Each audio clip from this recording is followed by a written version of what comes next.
మధుమేహ వ్యాధి, చక్కెర వ్యాధి గురించి చూద్దామన్నమాట. డయాబెటీస్ అంటే మధుమేహ వ్యాధి గురించి అవగాహన పెంపొందించడానికి ప్రతి సంవత్సరం నవంబర్ 14న ప్రపంచ మధుమేహ దినోత్సవంగా చెప్తారన్నమాట. వ్యాధి లక్షణాలు, మధుమేహ వ్యాధి లక్షణాలు ఏంటంటే అధిక మూత్ర విసర్జన, ఆకలి, దాహం వేయడం అనమాట. మసక చూపు, కంటి చూపు మందగించడం కూడా మధుమేహ వ్యాధికి లక్షణాలు అనమాట. ఆకస్మికంగా బరువు పెరగడం లేదా తగ్గడం జరుగుతుంటుంది మధుమేహ వ్యాధిలోని. కాళ్ళకు చేతులు స్పర్శ తెలియకపోవడం మొదలైన అపస్మారక స్థితులు కూడా మధుమేహ వ్యాధిలో ఉంటాయన్నమాట. మధుమేహ వ్యాధిని వైద్య పరిభాషలో డయాబెటీస్ అంటారు. పిండి పదార్థాలు, ప్రోటీన్లు, కొవ్వులు, జీవక్రియ లోపాలతో కూడిన సిండ్రోమే మధుమేహ వ్యాధి. ఇది అంతర్స్రావక వ్యవస్థ లోపం వల్ల కలిగే సాధారణమైన రుగ్మతే మధుమేహ వ్యాధి అంటే చక్కెర వ్యాధి అనమాట.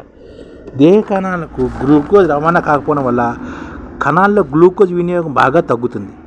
దీంతో కొవ్వులు, ప్రోటీన్ల వినియోగం పెరుగుతుంది.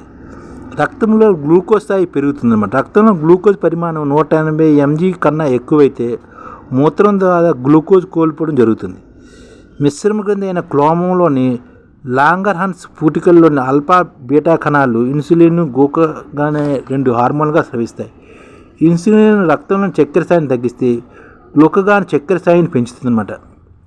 డయాబెటీస్ మెల్లిటస్ ముఖ్య లక్షణంగా 3 ఉంటాయన్నమాట. అవి ఒకటి అంటే మూత్రపిండాల నీస పునఃకోశ సామర్థ్యం తగ్గడం వల్ల మూత్రం ఎక్కువగా తయారవుతుంది. పాలియూరియా వల్ల అనమాట. పాలిడిప్సియా వల్ల శరీరం నుంచి నీరు మూత్రం రూపంలో ఎక్కువగా బయటకు వెళ్ళడం వల్ల నీటి శాతం తగ్గి అధిక దాహం కలుగుతుంది అనమాట. పాలిఫిజియో మూత్రం ద్వారా గ్లూకోజ్, పోషకాలు ఎక్కువగా బయటకు వెళ్ళడం వల్ల అధిక ఆకలి, అతిగా తినడం జరుగుతుంది. డయాబెటీస్ మెల్లిటన్లో 2 సాధారణ రకాలు ఉంటాయన్నమాట. అవి ఒకటంటే టైప్ 1 డయాబెటీస్ అనమాట. ఇన్సులిన్ స్రావం తక్కువగా ఉండటం వల్ల లోపించడం వల్ల టైప్ 1 డయాబెటీస్ కలుగుతుంది. దీన్ని ఇన్సులిన్ ఆధారిత డయాబెటీస్ IDDM అంటారు అన్నమాట. ఎందుకంటే మరణం నుంచి కాపాడడానికి ఇన్సులిన్ ఇంజెక్షన్ అవసరం అవుతాయి. 30 ఏళ్లలోపు వయసు గల వారిలో ఇది సర్వసాధారణంగా ఉంటుందన్నమాట. ఆకస్మికంగా ఏర్పడుతుంది. కొన్ని సందర్భాల్లో దీన్ని జూనియల్ డయాబెటీస్ కూడా అంటుంటారన్నమాట. ఈ వ్యాధులు అదుపులో ఉంచడానికి రోజువారీ ఇంజెక్షన్, ప్రణాళికాబద్ధమైన ఆహారము, క్రమాయత వ్యాయామం, ప్రతిరోజు రక్తం చక్కెర స్థాయిని పరిశీలించుకుంటూ ఉండాలన్నమాట. దీన్ని టైప్ డయాబెటీస్ అనమాట.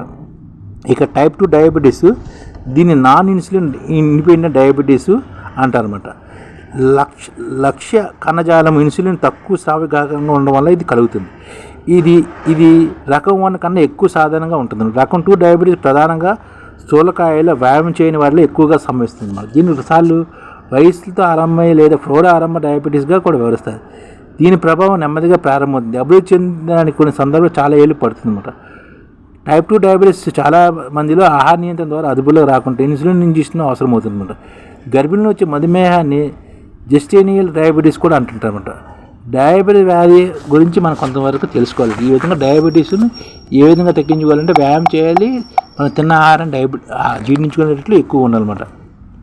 అప్పుడే డయాబెటీస్ మన కంట్రోల్లోకి వస్తుంది. భారతదేశంలో డయాబెటీస్ రోగులు ఎక్కువగా ఉన్నారు.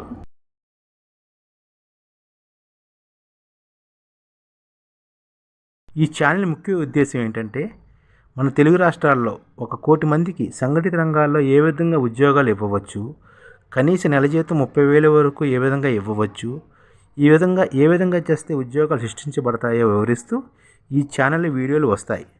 అలాంటి వీడియోలు మీకు కావాలంటే మన IDF భాస్కర్ ఛానల్ని సబ్స్క్రైబ్ చేసుకోండి. IDF అంటే ఇండియన్ డెవలప్మెంట్ ఫోర్స్.